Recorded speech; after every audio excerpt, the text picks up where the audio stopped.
con Dios. Pero digo también, mientras el heredero es niño, en nada difiere del esclavo, aunque es señor de todo, solo que está bajo tutores y guardianes hasta el tiempo señalado por el Padre. Así también nosotros, cuando éramos niños, vivíamos en esclavitud y sujetos a los principios básicos del mundo.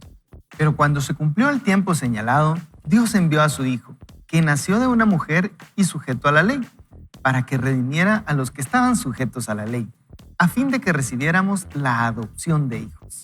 Y por cuanto todos ustedes son hijos, Dios envió a sus corazones el espíritu de su Hijo, el cual clama, Abba, Padre. Así que ya no eres esclavo, sino hijo. Y si eres hijo, también heredero de Dios por medio de Cristo. Díganme, ustedes que quieren estar sujetos a la ley, ¿no han oído lo que dice la ley? Porque está escrito que Abraham tuvo 2 hijos, uno de la esclava y el otro de la libre. El hijo de la esclava nació conforme a una decisión humana, pero el hijo de la libre nació conforme a la promesa. Lo cual es una alegoría, pues estas mujeres son los 2 pactos. El uno proviene del monte Sinaí, el cual da hijos para esclavitud. Este es Agar, porque Agar es el monte Sinaí en Arabia y corresponde a la Jerusalén actual, y esta, junto con sus hijos, está en esclavitud. Pero la Jerusalén de arriba, la cual es madre de todos nosotros, es libre, porque está escrito, regocíjate, oh estéril, tú que no das a luz, prorrumpe en júbilo y clama, tú que no tienes dolores de parto, porque más son los hijos de la desolada que los de la que tiene marido. Así que, hermanos, nosotros, como Isaac, somos hijos de la promesa. Pero como entonces el que había nacido según la carne perseguía al que había nacido según el Espíritu, así también sucede ahora. Pero, ¿qué dice la Escritura? Echa fuera a la esclava y a su hijo, porque el hijo de la esclava no heredará con el hijo de la libre. De modo, hermanos, que no somos hijos de la esclava, sino de la libre. Wow, y este pasaje es muy interesante. Lo que Pablo está escribiendo, está hablando acerca de cómo podemos vivir bajo la ley, digamos, ¿verdad? Y en este caso también bajo la libertad. Y me encanta porque en medio de esto que está hablando de la ley y la libertad, él menciona algo de poder decir Abba, Padre, ¿verdad? O sea, hay algo que marca una diferencia entre vivir bajo la ley y vivir bajo la libertad, y tiene que ver con reconocer la paternidad de Dios, básicamente, ¿verdad? De saber que somos hijos de Dios. Y yo no sé, digamos, a modo de experiencia personal, ¿cómo experimentaron ustedes esa parte de vivir, digamos, bajo la condenación de nuestras obras y luego sentir ese paso a la libertad y decir, yo no sé qué pasó acá en esta situación en mi vida, pero hubo un antes y un después? ¿Qué rol tuvo el Señor en medio de todo esto? Todos nos volteamos a ver. No, mire, es bien interesante porque es eso, que literalmente cuando nosotros hemos conocido a Jesús, hemos pasado de la esclavitud a la libertad. Yo sé que suena un poco extraño porque es como, bueno, no hay ninguna evidencia física, ¿no? Yo no estaba tal vez preso físicamente, pero cuando nosotros comenzamos a experimentar esa libertad es cuando nos damos cuenta, yo no lo había pensado, pero sí era esclavo. O sea, yo era esclavo del pecado, ahora tengo la libertad en el Señor de poder elegir. Con Evelyn, mi esposa, siempre decimos que una de las cosas que nos ha maravillado tanto de conocer a Jesús es que ahora nos damos cuenta que tenemos opciones.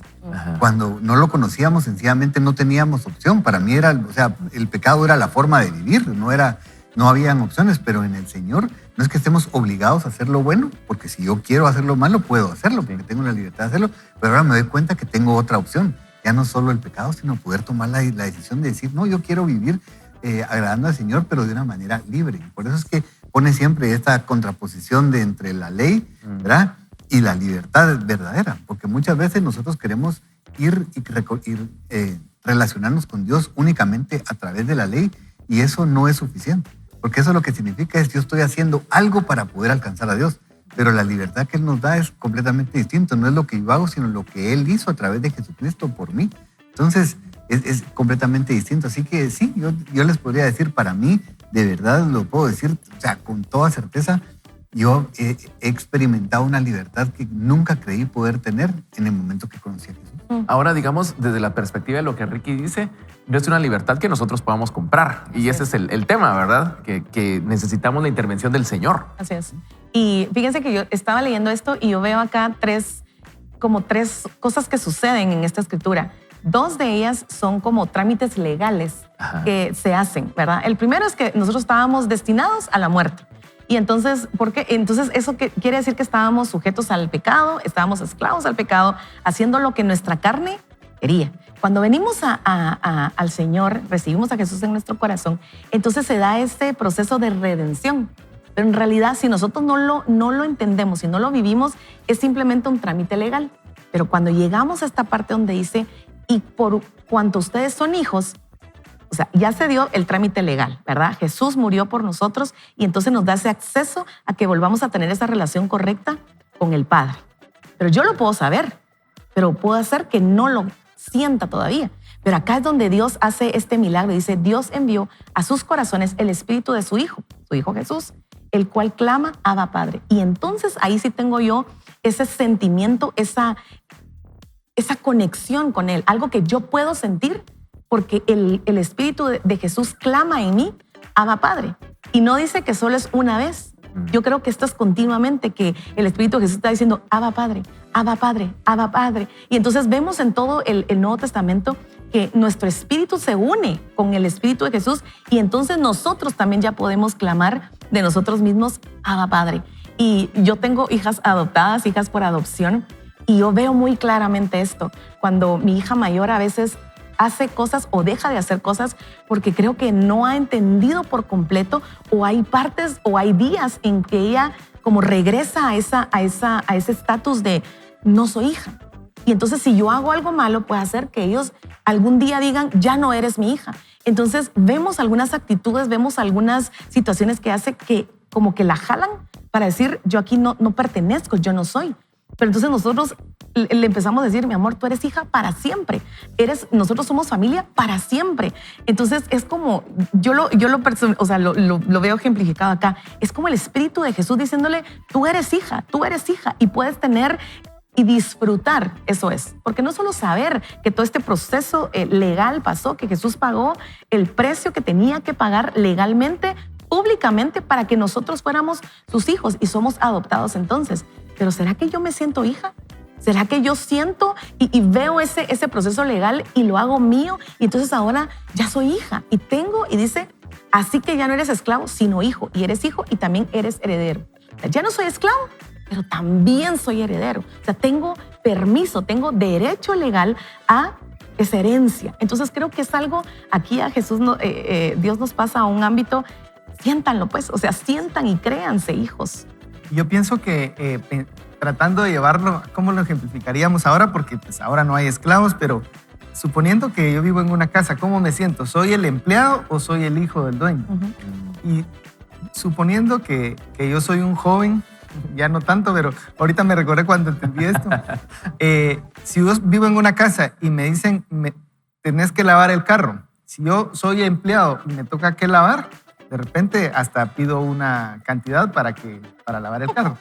Pero si yo soy el hijo y en la noche voy a usar el carro, ya se lo pedí prestado a mi papá y a mí me toca que lavarlo, tal vez lo lavo con una actitud diferente. Procuro que quede bien limpio. ¿Por qué? Porque ahí voy yo sentado, ¿verdad? Porque yo soy el dueño también, aunque sean las cosas de mi papá. Entonces, la pregunta que nos hacía Carol me parece muy atinada. ¿Cómo nos sentimos nosotros cuando nosotros decimos no voy a mentir, pero lo hago por obligación, como al empleado que le están pagando para lavar el carro? ¿Cómo tengo esa actitud cuando digo yo voy a hacer esto porque yo sé que eso es lo que le agrada a mi padre? O porque cuando hacemos las cosas por obligación, entonces ya no es lo mismo. Creo yo que esa es una forma fácil de entenderlo. ¿Cómo lavaría usted el carro? Si es de su papá o como que es usted un empleado, ¿verdad? Y cómo nos comportamos cuando hacemos las cosas que agradan o no agradan a Dios. ¿Nos sentimos hijos o todavía nos sentimos empleados, verdad? Creo que es una... Y disfrutando también de los privilegios, porque creo que como hemos hablado mucho y este libro nos va a hablar mucho de esto, de que como vemos a nuestros padres terrenales es como vemos a nuestro Dios Padre, ¿verdad? Entonces, no solamente es seguir ese listado de cosas que ya no debo de hacer porque ya no soy esclavo, pero creo que aquí Dios nos está invitando a disfrutar de los privilegios que nosotros tenemos como herederos. Como que dijera, o sea, que puedo ver la tele, o sea, que me puedo acostar en el sillón. Claro, y fíjese que... Me podré quitar los zapatos. Sí. Puedo abrir la refri, ¿verdad? Sí, mi hija mayor le pasa mucho eso. Mi hija menor no, porque mi hija vino mi hija menor vino muy pequeña, entonces ella es hija desde que vino. Se subía a la cama, entraba al cuarto, abre la refri. Le tuvimos que poner seguros para que no abriera la refri porque ella es hija, ella se siente hija, ella disfruta y no está pensando, no pregunta, ¿puedo hacer esto? Ella es hija. Pero nuestra hija mayor, que tiene más conciencia de cuando vino, incluso no le gusta pedir. Entonces, a veces manda a la chiquita y le dice, ¿verdad? Yo también quiero. Entonces, a veces la hemos traído porque nos damos cuenta, le decimos, mi amor, le volvemos a repetir, tú eres hija, tú puedes pedir. Ahora, no siempre te vamos a decir que sí, a veces te vamos a decir que no, pero tú eres hija, tú puedes pedir, tú puedes disfrutar. O sea, todos estos privilegios son para ti porque tú eres hija y se lo tenemos que estar recordando constantemente. Y creo que Dios muchas veces nos tiene que estar recordando constantemente, tú eres mi hijo. Y no solamente es ser hijo, es entrar como a este nuevo sistema de libertad en el que nos sometemos a su autoridad, sino también disfruta de los privilegios que tienes como hijo. Ahora, digamos, no éramos hijos. No éramos hijos y Romanos dice, pues no habéis recibido el espíritu de esclavitud para estar otra vez en temor, sino que habéis recibido el espíritu de adopción por el cual clamamos Abba, Padre, ¿verdad? O sea, ese espíritu de adopción, ese sacrificio de Jesús nos abre la puerta para que ahora podamos ser hijos. Y leía a un comentarista leyendo el pasaje de Gálatas que dice, así como Isaac, ahora nosotros también somos hijos de la promesa, ¿verdad? Porque recibimos ese regalo de ahora ser hijos de Dios. Y por ejemplo, ahora que usted menciona lo de tener los privilegios, yo soy una persona que con mis amigos soy bastante de confianza, pero a mí me da mucha pena. Yo no llego a la casa de un amigo a abrir la refri, ¿verdad? Y me da mucha pena. En mi casa lo puedo hacer, pero mi nena tiene 10 años y a veces ella pregunta y dice, ¿hay cierta cosa para comer? ¿Puedo comer? ¿Puedo agarrar de esas cosas? Y algunas veces hemos tenido que responderle, mi amor, esta es tu casa. No pidas permiso para comer eso. Ve y tómalo, cómelo, ¿verdad? Y creo que va un poco en la línea de lo que usted dice y que a veces nos cuesta mucho creer la parte de, ¿será que sí soy hijo? ¿Será que sí valgo el sacrificio de Jesús? ¿Verdad? Yo creo que a veces solemos tener esas dudas, ¿no? Es que yo pienso que nosotros podemos reconocer que Dios puede ser padre. Ajá. Y esa es la teoría. Pero por eso es que ahí ahorita que citaba Romanos es lindo porque dice que nosotros entonces como que pasamos a otra dimensión una vez más. O sea, ya no solo es Dios Padre, sino que podemos clamar entonces ahora Abba Padre. O sea, significa no solo sé que Él puede ser Padre, sino que lo experimento como mi Padre. Y entonces esa es pasar de lo teórico a la práctica. Es cuando yo lo he experimentado que yo puedo decir entonces a las que no solo es Dios, sino es mi papá. O sea, es como que pasamos a otra, lo experimentamos de una manera distinta. Y fíjense que en estos últimos días yo he estado pensando algo que quisiera dejárselo a usted solo para que usted lo medite. ¿Cómo se refiere usted cuando habla de Dios? ¿Puede decir usted con libertad Jesús? ¿Puede hablar de Jesús como su Señor, como su Salvador? ¿Puede reconocer a Dios como su Padre? ¿O todavía lo siente como un poco distante cuando uno dice así como, es que ahí está Dios, ¿verdad? Y fíjense que en la práctica yo me he dado cuenta que cuando nosotros conocemos a Jesús como Señor y Salvador, entonces comenzamos a poder llamarlo Jesús, porque ya tenemos una relación, podemos llamarlo Padre, y no solo como, ¿verdad? Dios, Diosito, el Todopoderoso, es como, ¿verdad? El de arriba, el mero mero, cuando uno tal vez no se ha dado cuenta, pero fíjense que yo por lo menos he experimentado muchísimo y puedo darme cuenta cuando una persona tiene una relación personal con Jesús, porque puede hablar con libertad de Jesús y puede llamar a Dios Padre. Pero si no, escuchen ustedes, uno siempre está así como, ¿verdad? Es que llega impersonal. Exactamente, porque una cosa es saber que existe y otra cosa es haberlo recibido en nuestro corazón, y eso es lo que hace toda la diferencia. Así que es solo una recomendación. Solo fíjense usted cómo se relaciona con Dios y cómo lo llama, y eso le va a dar un entendimiento de cómo está su relación con Dios. Les cuento, hace algunos meses un amigo de infancia se acercó y me dice que él estaba empezando a sentir cosas para volver al Señor, sabía que él se había apartado, y entonces me dice, ¿cómo debería llamar a Dios cuando hablo con Él? Y entonces le digo yo, mira, ese es un tema un poco complicado de explicar, el tema de los nombres. Desde mi experiencia yo te puedo decir, yo no me hago bolas con eso, no me complico con eso. Yo creo que es mi papá y le hablo como papá. Y entonces, digamos, es un poco en la línea de lo que dice Ricky, ¿verdad? De esa situación de a veces tenemos una relación bastante impersonal con Dios y solamente es el creador. Y es genial que reconozcamos que Él es el creador, pero necesitamos vivir también entendiendo que Él es nuestro Padre. Él es tu Padre. Y yo quiero pedirle, Carol, nos hace favor de dirigirnos en un tiempo de oración. Sí. Y yo quiero invitarle a usted que, tomando de esto que dice Ricky, evaluemos en este momento, o es un termómetro, ¿verdad? De cómo nos referimos a Dios. Y si hoy tú sientes y dices, sí, me he sentido como Dios allá y yo aquí, y cuando tengo alguna necesidad o quiero hablar, voy con Él, pero me vuelvo a ir. Yo quiero invitarte a que experimentes esta cercanía de Dios, esos abrazos de Dios y ese cuidado que Él tiene como ese Padre amoroso. Señor, te damos muchas gracias. Dios, eres tan bueno. Hay tantas áreas de tu carácter que probablemente no conocemos y no hemos disfrutado, pero hoy queremos acercarnos a ti diciendo, Abba Padre, papito, quiero sentir tu corazón, quiero estar tan pegado a ti, de poder escuchar el latido de tu corazón, escuchar tus palabras de amor, confirmándome que soy tu hija, que soy tu hijo y que así como debo de someterme en humildad a tu autoridad y a tu soberanía, también soy heredero juntamente con Cristo Jesús de tantas bendiciones, de tus promesas, de tu amor. Soy heredero de todo lo bueno que tú tienes en tu casa y yo quiero entrar confiado en tu casa, sentarme confiado a la mesa como un hijo que ha sido adoptado legalmente por la sangre de Cristo Jesús. Así que hoy, Señor, yo quiero bendecir a cada uno de los amigos que nos están escuchando, y si alguno se ha sentido solo, se ha sentido huérfano, se ha sentido abandonado o rechazado, yo oro en el nombre de Jesús para que tu Espíritu Santo venga y les recuerde que son hijos amados de Dios en el cual tú tienes complacencia, Señor. Gracias por tu amor y por tu palabra. En el nombre de Jesús, amén. Amén. Y hay una canción que se llama precisamente Abba, de Majo y Dan, y esa canción dice, yo no busco, es Dios hablándole a la persona y dice, yo no busco perfección ni la gran ejecución. Mi deseo eterno ha sido el tener tu corazón. Y creo que es algo que necesitamos recordar, que lo que Dios está buscando es tener una relación con nosotros, no una relación contractual, sino una relación de conexión padre e hijo. Lo invito para que se prepare un cafecito o que le dé más volumen a la radio y ya regresamos con más de Vaya con Dios. Has sido redimido y diseñado con un propósito. Eres amado por Dios. Alcanza tu máximo potencial, descubriendo tu identidad real. Y sí, vamos a descubrir la respuesta a esta pregunta juntos. ¿Quién es Abba? Dice el autor, hace varios años dirigí una renovación de un edificio parroquial en Florida. La mañana después de que terminó, el pastor me invitó a su casa para desayunar. Sobre mi plato había un sobre que contenía una nota de un miembro de la iglesia. Las palabras que estaban escritas me hicieron llorar.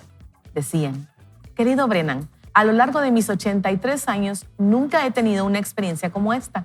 Durante esta semana de renovación aquí en Florida, usted prometió que si asistíamos cada noche, nuestras vidas cambiarían. La mía lo hizo. La semana pasada estaba aterrorizado ante la perspectiva de morir. Esta noche siento nostalgia por la casa de mi Abba.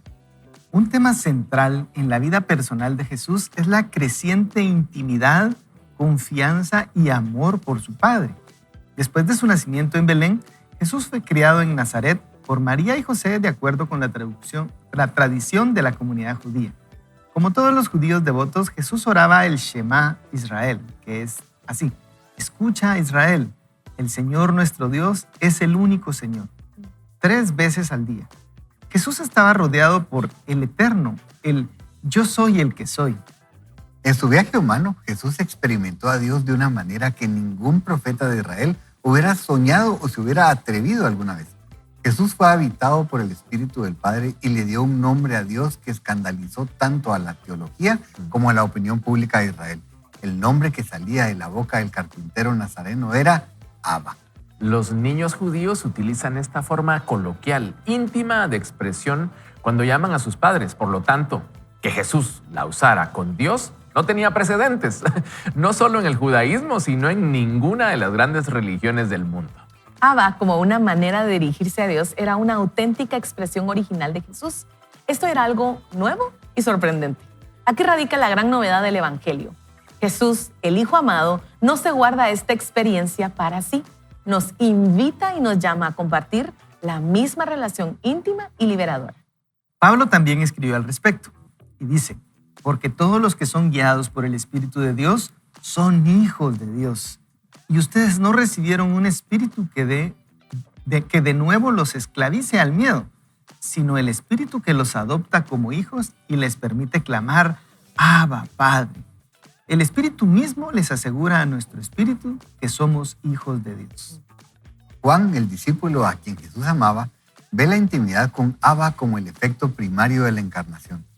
Mas a cuantos lo recibieron, a los que creen en su nombre, les dio el derecho de ser hijos de Dios. Eso lo encontramos en Juan capítulo 1, versículo 2. ¿Acaso Juan no oyó a Jesús comenzar su discurso de despedida en el aposento alto con estas palabras, mis queridos hijos? Así Juan exclama, fíjense qué gran amor nos ha dado el Padre, que se nos llame hijos de Dios. Y lo somos. Primera de Juan capítulo 3, versículo 1. El mayor regalo que he recibido de Jesús ha sido la experiencia de ver a Dios como Abba. Nadie conoce al Hijo sino el Padre, y nadie conoce al Padre sino el Hijo y aquel a quien el Hijo quiera revelarlo, según Mateo 11, 27. Por lo tanto, mi dignidad como hijo de Abba es mi más coherente sentido de mí mismo. Es ahí donde tengo un argumento fuerte en contra de la voz en mi cabeza que me dice cuando he logrado algo importante en mi vida. Has llegado, eres un éxito por ti mismo. O cuando me susurra en mis momentos de quiebre. Tú no eres bueno, eres un fraude, un hipócrita y un impostor. Ahí debo aferrarme a la verdad que soy hijo de Dios, que me ama, independientemente de lo que yo haga, de lo que logre o no. Eso no cambia su amor por mí. Como Gerald May ha señalado, es importante reconocer estos comentarios del yo como los trucos de la mente que son. No tienen nada que ver con nuestra dignidad real. Cómo nos veamos en un momento dado puede tener muy poco que ver con lo que realmente somos. Durante el transcurso de uno de los retiros silenciosos que hago, escribí lo siguiente. Eso fue en Bernardsville, Pensilvania, el 2 de enero de 1977. Afuera está oscuro y frío por debajo de cero. Eso describe bastante bien dónde estoy metido. La noche de apertura de un retiro de 8 días y estoy lleno de una sensación de inquietud, incluso temor. Cansado hasta los huesos y solitario. No puedo conectar dos pensamientos acerca de Dios. He abandonado cualquier intento de oración. Parece demasiado artificial. Las pocas palabras habladas a Dios son forzadas y suenan vacías en mi alma. No hay gozo por estar en su presencia. Una sensación de culpa se revuelve dentro de mí. De alguna manera u otra le he fallado a Él. Tal vez el orgullo y la vanidad me han cegado. Tal vez la insensibilidad al dolor ha endurecido mi corazón. ¿Es mi vida una decepción para ti? No lo sé. Te he perdido por mi propia culpa y no tengo los medios para deshacerlo. Así comenzó mi retiro anual.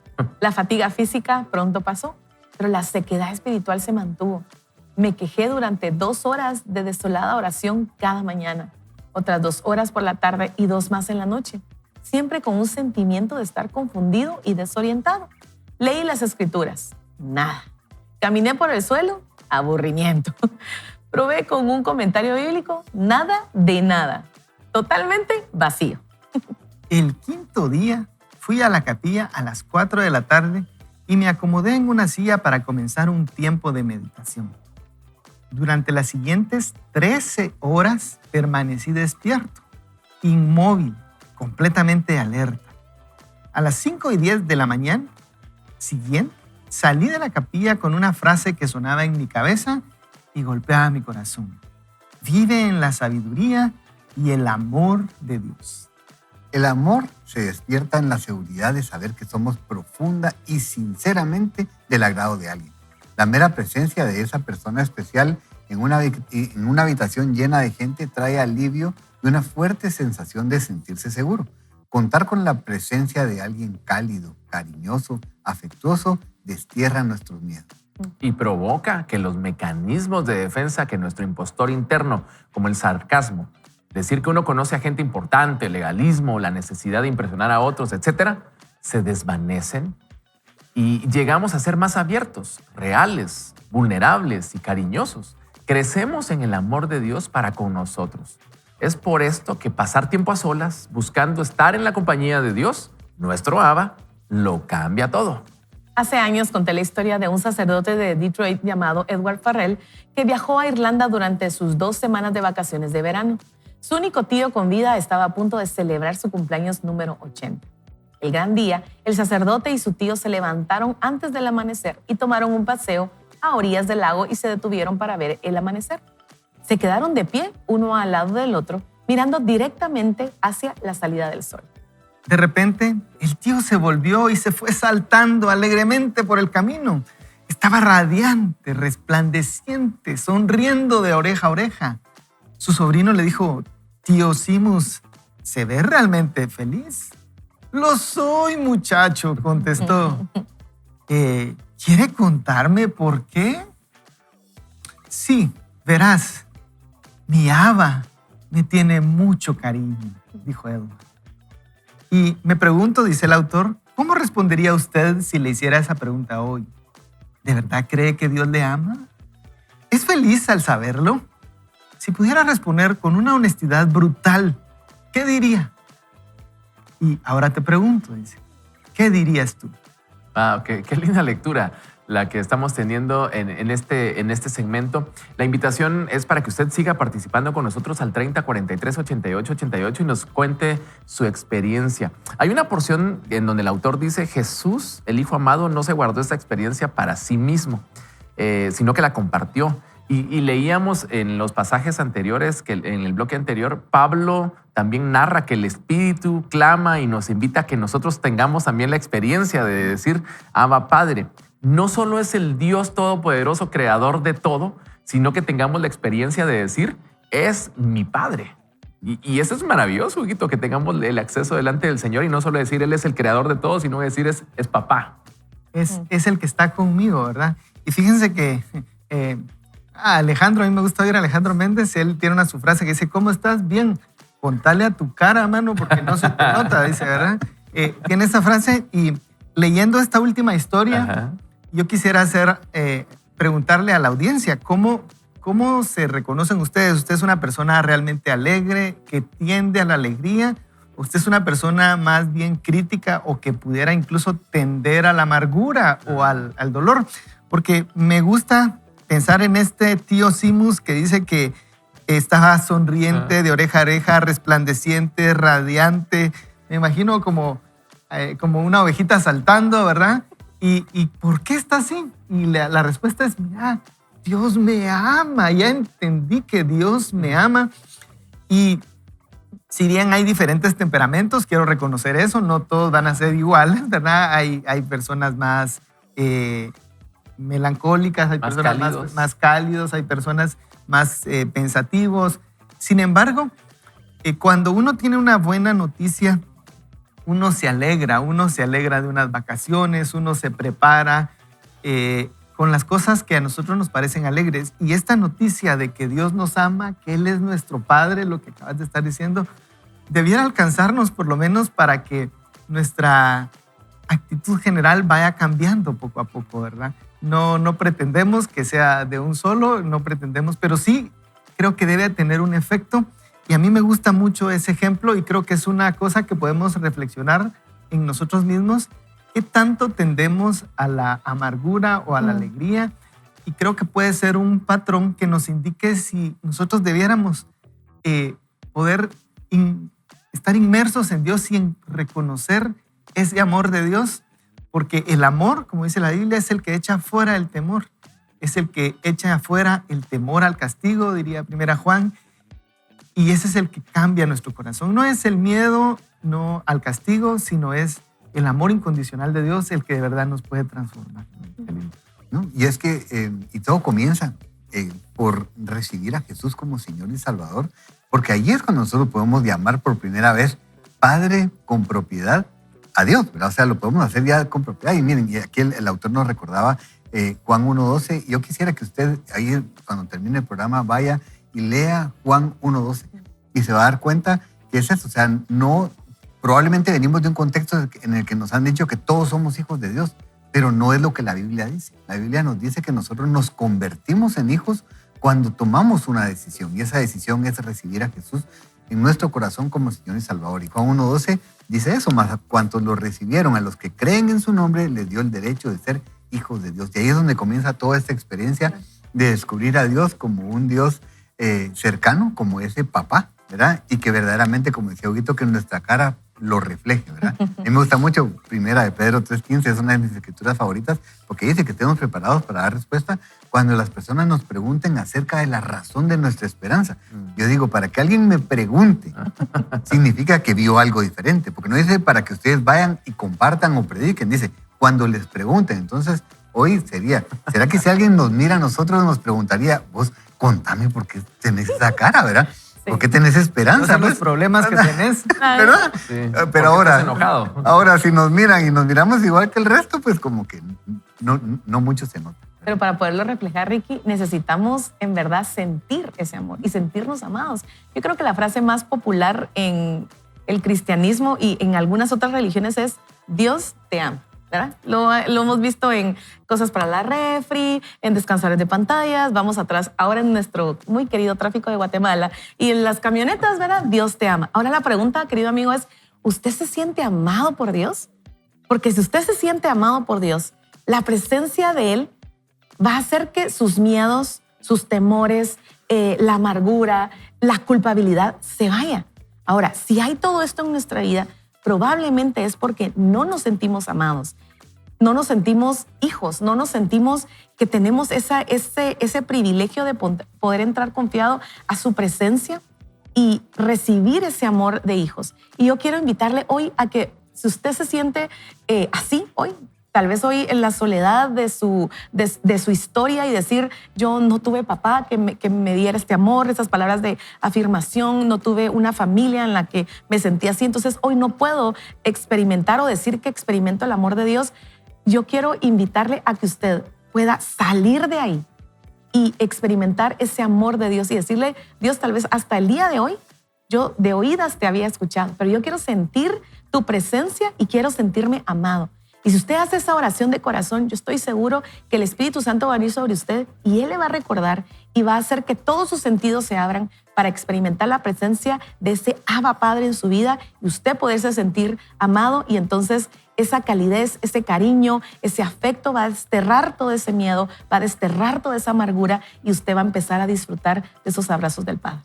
Definitivamente, yo pienso que podemos hacerle caso a Carol, y si alguno no lo ha hecho, lo podemos hacer en este momento. Yo les voy a invitar a que oremos, y si tú nunca le has pedido al Señor que entre en tu corazón y que puedas verlo como papá, lo vamos a hacer, pero si tú también ya lo has hecho, le vamos a decir que podamos avanzar en esa relación.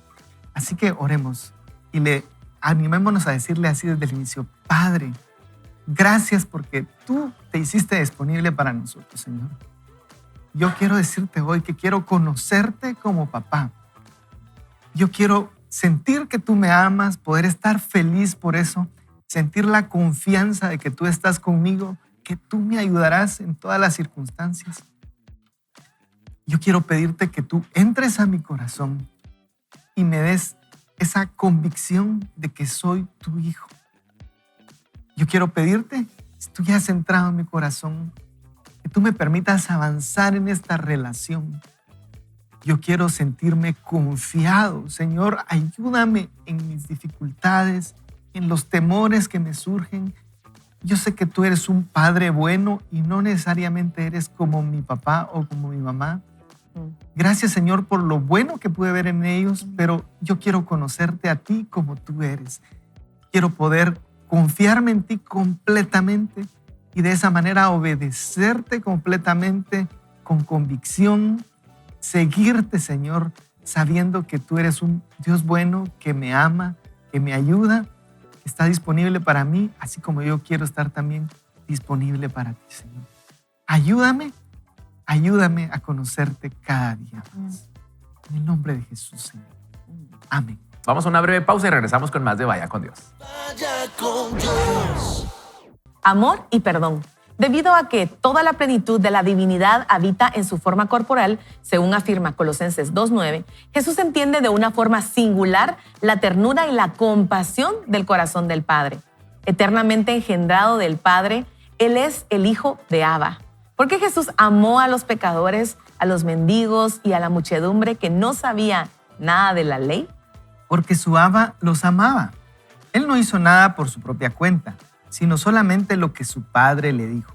A través del compartir la comida, de su predicación, enseñanza y sanidad, Jesús actuó desde su comprensión del amor indiscriminado del Padre.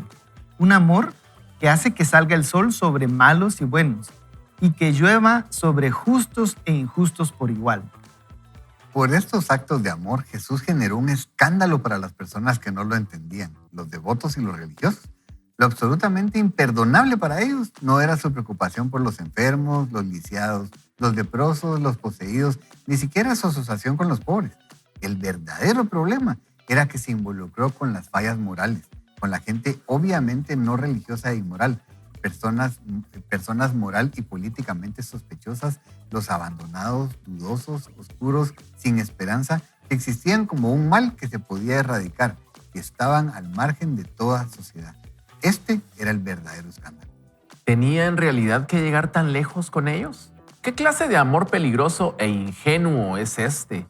Este amor que no conoce límites, fronteras entre compatriotas y extranjeros, miembros del partido y los que no son miembros, entre vecinos y personas distantes, entre los llamados honorables y los llamados deshonrosos, entre moral e inmoral, la gente buena y mala, como si la disociación no fuera absolutamente necesaria aquí, como si no tuviéramos que juzgar en estos casos. ¿Cómo siempre pudiéramos perdonar en estas circunstancias? La respuesta a esta pregunta sobre qué clase de amor peligroso es este, la encontramos en que el Espíritu Santo, porque Él es el vínculo de ternura entre el Padre y el Hijo. Por lo tanto, el Espíritu que mora en nosotros lleva el sello indeleble de la compasión de Dios y el corazón de la persona llena del Espíritu que rebosa de amor, como lo dice Romanos 5:5, porque Dios ha derramado su amor en nuestro corazón por el Espíritu Santo que nos ha dado. Como participantes de la naturaleza divina, la aspiración más noble y la tarea más exigente de nuestra vida es llegar a ser como Jesús. En este contexto, sabemos que Dios asumió nuestra humanidad para que podamos llegar a vivir en su semejanza. A través de los siglos, esto ha tenido muchos significados para diferentes personas. Y escuche esto. Si vemos a Dios principalmente como omnisciente, el crecimiento en sabiduría y conocimiento se convierte en la principal prioridad de la existencia humana.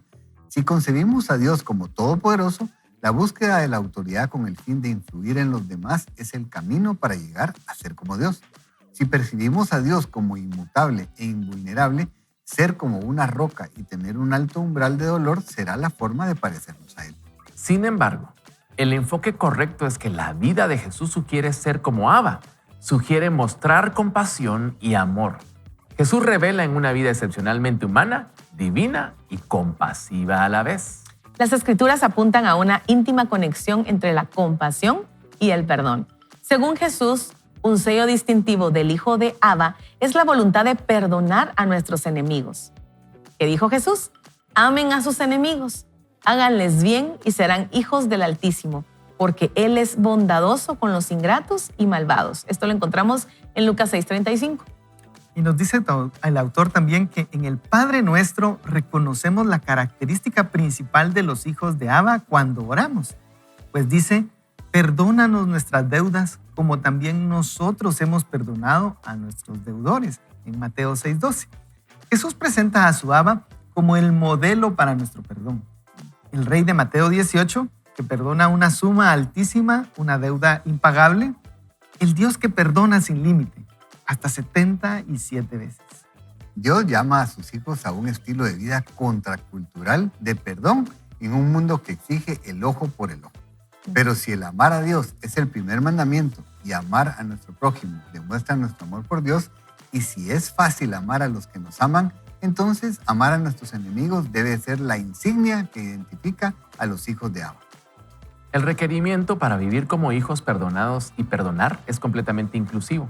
está dirigido no solo a la mujer cuyo marido olvidó su aniversario de boda, sino también a los padres cuyo hijo fue muerto a manos de un conductor ebrio, a las víctimas de calumnias y a los pobres que viven en la calle sobre cartones sucios y que ven a las personas pasar en carros de lujo, a la mujer abusada sexualmente y a los cónyuges avergonzados por la infidelidad de su pareja, a las parejas de edad avanzada que han perdido todos sus ahorros debido a ladrones, a la mujer cuyo marido alcohólico ha despilfarrado su herencia, los que son objeto de burla, discriminación y prejuicios. La demanda de perdón es tan intimidante que parece humanamente imposible.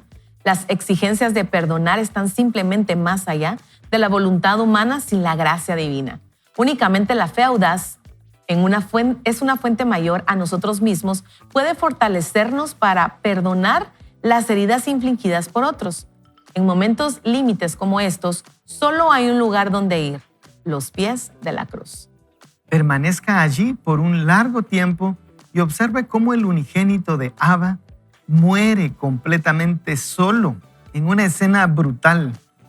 Vea cómo exhala perdón para sus verdugos en el momento de su mayor crueldad y ensañamiento. En esa colina solitaria, fuera de las murallas de la antigua Jerusalén, usted experimentará el poder sanador del Señor. De acuerdo con la experiencia, la sanidad interior del corazón rara vez es una catarsis repentina o una liberación instantánea de la amargura, la ira, el resentimiento y el odio. Más a menudo se trata de un sutil crecimiento en unidad con Jesús que ha logrado nuestra paz por medio de su sangre en la cruz. Esto puede tomar un tiempo considerable porque los recuerdos pueden ser vívidos y el dolor sigue siendo profundo, pero puede suceder. Ese perdón con Dios llega. Jesús crucificado no es simplemente un ejemplo heroico para la iglesia. Él es el poder y la sabiduría de Dios, una fuerza viva actualmente presente que transforma nuestras vidas y nos permite extender la mano de la reconciliación a nuestros enemigos. El entendimiento desencadena la compasión que hace posible el perdón. El autor Stephen Covey recordó un incidente mientras viajaba en el metro de Nueva York una mañana de domingo. Los pocos pasajeros a bordo leían el periódico o dormitaban. Era un paseo tranquilo, casi somnoliento hacia la Gran Manzana. Covey estaba absorto en la lectura cuando un hombre acompañado de varios niños pequeños subió a bordo en la siguiente parada. En menos de un minuto estalló el caos. Los niños corrían, iban y venían por el pasillo gritando y luchando unos con otros en el suelo. Su padre no hizo ningún intento por intervenir. Los pasajeros de edad avanzada se incorporaron nerviosamente. El estrés se convirtió en angustia. Covey esperó pacientemente. Seguramente el padre iba a hacer algo para restaurar el orden. Una palabra suave de corrección o un reto severo, un regaño, alguna expresión de autoridad paterna, algo. Pero nada de eso parecía llegar. La frustración crecía. Luego de una pausa indebidamente generosa, Covey se volvió hacia el padre y le dijo amablemente: Señor, tal vez usted podría poner orden diciéndole a sus hijos que vuelvan a sentarse. Yo sé que debería hacer algo, respondió el hombre. Acabamos de salir del hospital. Su madre murió hace una hora. Es solo que no sé qué hacer. El amor y la compasión sincera que acelera el perdón maduran cuando descubrimos por qué causa llora nuestro enemigo. ¡Wow! Cuando descubrimos por qué causa llora nuestro enemigo. Vaya forma de cerrar la lectura. Hay una parte que el autor dice: Dios llama a sus hijos a un estilo de vida contracultura de perdón en un mundo que exige el ojo por ojo. Y eso me hizo pensar en algo que recientemente sucedió, ¿verdad? Está Erika Kirk en el evento de velación de su esposo y ella dice que perdona al hombre que asesinó a su marido, ¿verdad? Y cita Lucas 23 y dice, la cita donde habla, dice: Padre, perdónalos porque no saben lo que hacen. Y ella dice: mi esposo Charlie quería salvar a jóvenes como el que le quitó la vida. Ese joven lo perdono porque fue lo que Cristo hizo.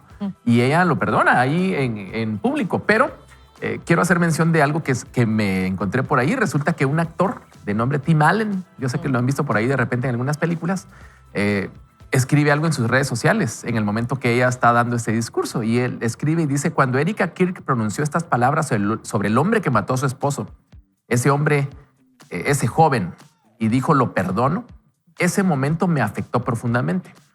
He luchado durante más de 60 años para perdonar al hombre que mató a mi padre. Y diré estas palabras ahora mientras escribo. perdono al hombre que mató a mi padre. Y me impacta porque luego de escuchar esas palabras de Erika Kirke, que son sumamente conmovedoras y ejemplares, leer el comentario de este actor que a través de las palabras de ella, él también encuentra el perdón. Y luego me puse a curiosear los comentarios en las redes de Tim Allen que salen luego del comentario de él. Y hay una persona que dice, yo soy una sobreviviente de agresión sexual. Mi sanación fue completa cuando perdoné y lo dejé todo atrás. No es fácil, pero es necesario para mi propia paz. La ira y el odio lo destruyen todo. Comentarios de las personas ahí hablando de sus testimonios de perdón, ¿verdad? Y yo creo que lo que nos está hablando acá es que en medio de una cultura que está llena de odio y una cultura que nos dice ojo por ojo, diente por diente, Dios nos dice, tú no tienes que vivir así. Yo te llamo al perdón, a la gracia. Y estamos llamados a eso. Es un reto grande, ¿no? Es un reto grandísimo. Y yo quisiera solo poner un poquito, como siempre, el otro lado, porque es que qué fácil para nosotros decirlo aquí, ¿verdad? Pero no es tan fácil para la persona que lo vive. Y aquí lo decía él, dice, no, eso no aplica solo para el esposo que se le olvidó el aniversario de boda.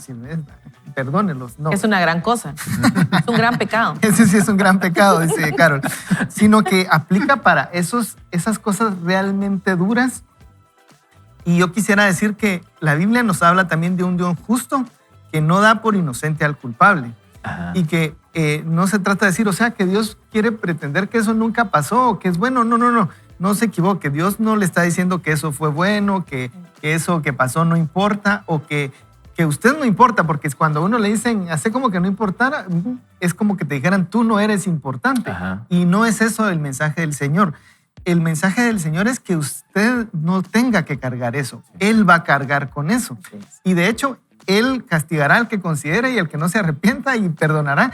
Pero cuando uno suelta eso y decir, ya no me corresponde a mí, sino que le corresponde a Él, sí, ojalá que lo castiguen, dice uno al inicio, ¿verdad? Pero si no lo castigan, ya no es mi asunto.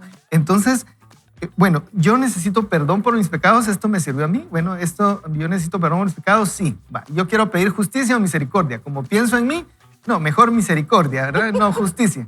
Entonces, al entender que el sacrificio de Jesús vale para mí, automáticamente estoy aceptando que vale para todos.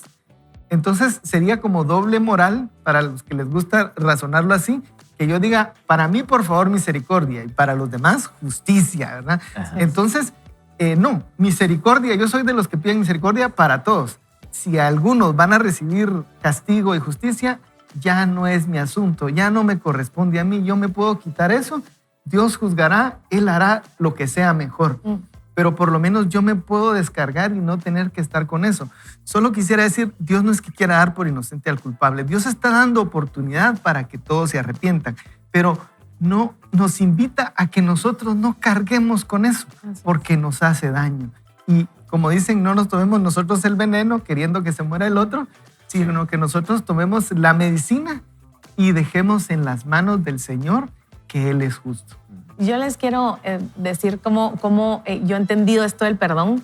El primer paso es entender que yo he necesitado perdón, que mi pecado es tan grande y Dios fue tan misericordioso y perdonó mis pecados. Y ahora me da la oportunidad de vivir una vida y una vida en abundancia. Y partiendo desde ahí, yo veo el perdón como hacia los demás, de ponerles una lupa y ver a los demás que ellos también han sido heridos y que ellos, esta maldad que hicieron nació de una herida, nació de algo que estuvo mal, que el pecado fue el que trajo a este mundo todo esto, o sea, que nos daña. Y otorgar el perdón no justifica la falta del otro, pero sí me libera a mí. Y ponerles esa lupa a las personas que me han herido, y algunas me han herido tanto, es verlas desde sus heridas. Y entonces esto me calma mi deseo de venganza, calma mi deseo de la justicia, porque entiendo que yo no soy el juez ni el verdugo, que Dios será el que juzgue, pero tampoco eso les justifica. Por eso es que muchas personas a veces no quieren perdonar, porque creen que otorgar perdón es justificar la falta y decir, no fue nada lo que hiciste. Por eso es necesario hacer el proceso del perdón y hacerlo completo.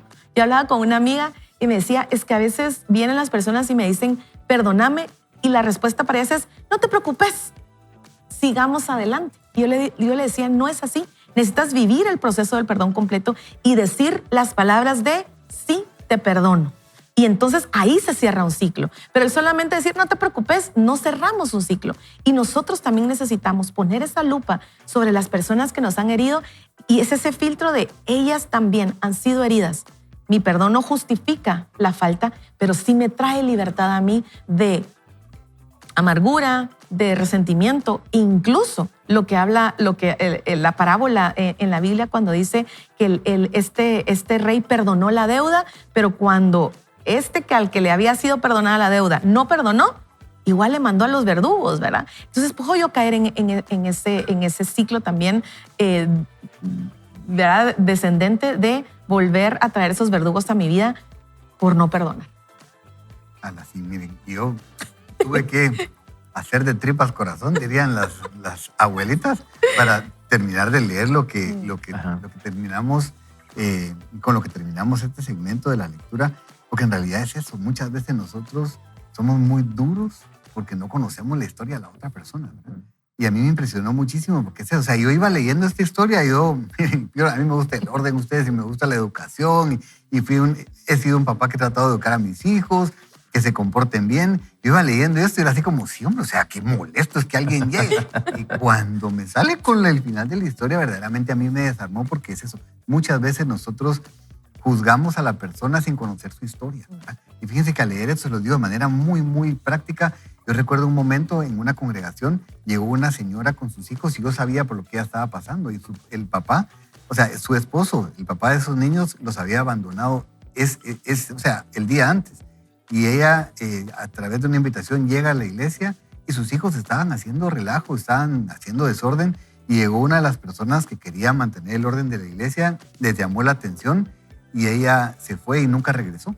Y a mí me impresionó porque yo decía, yo sí conocía la historia, entonces a mí me dolió, pero yo sé que esa persona llegó tal vez con una buena intención de mantener el orden dentro de la congregación, y no estoy a favor del desorden, pero sí de conocer la historia, ustedes, y de extender misericordia, porque no sabemos por lo que las demás personas están pasando. A veces vemos a alguien reaccionar de una manera y uno dice, ¡ala, pero qué horrible! Pero es eso, no es para justificarlo, pero sí para decir, no sé lo que está viviendo, ¿verdad? Al rato mejor nos acercamos, platicamos y conocemos su historia, y va a ser mucho mejor para nosotros el poder entonces de esa manera ayudarlo. Pero sí, seamos cuidadosos, porque a mí les digo, esta historia creo que representa muchas que nosotros no conocemos, que tal vez hemos sido muy duros y no sabíamos lo que estaba pasando a la otra persona. Mira, un detalle ahí, porque digamos alguien diría, ¿y yo qué hago? Entonces no puedo llamar al orden. No se trata del qué, sino del cómo, fíjate. Entonces, vos podés llegar, como dijiste, muy duro, o puedes llegar a pedir el orden con una actitud de amor. Y entonces creo que la diferencia tal vez no es decir, yo voy a permitir que cualquier cosa suceda, sino cómo está mi corazón. Mi corazón tiene el amor del Señor o en realidad no lo tiene, ¿verdad?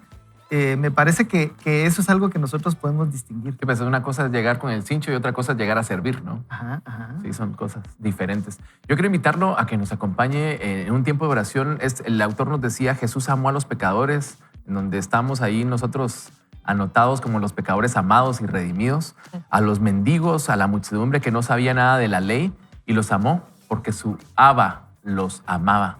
Y quizás hoy necesitamos nosotros también tener ese tipo de amor para encontrar el perdón y ceder el perdón. Yo quiero invitarlo a que oremos juntos. Señor, en esta mañana nos presentamos delante de ti, sabiendo que necesitamos de tu gran amor, sabiendo que necesitamos reconocerte a ti como nuestro Abba y entender, Señor, que nosotros debemos amar a los demás. Ahora nos haces la invitación que te amemos a ti y que amemos a los demás como a nosotros mismos, Señor, como una participación de la experiencia de lo que es tu amor, no solamente literal, sino en la práctica, y es lo que necesitamos hoy. Si nuestro corazón está sediento de recibir perdón, Señor, ayúdanos para buscarlo, para buscar tu perdón, para perdonarnos a nosotros mismos y para buscar el perdón de las demás personas que hayamos herido. Pero también, Señor, si hoy necesitamos ceder el perdón, ayúdanos para que nuestras palabras sean fáciles y que podamos decir, yo te perdono. Que lo podamos declarar con libertad, Señor, sabiendo que tú nos amaste a nosotros primero. Hoy lo oramos en el nombre de Jesús. Amén Gracias, Carol. Gracias, Ricky. Gracias, Huguito. Qué privilegio compartir con ustedes.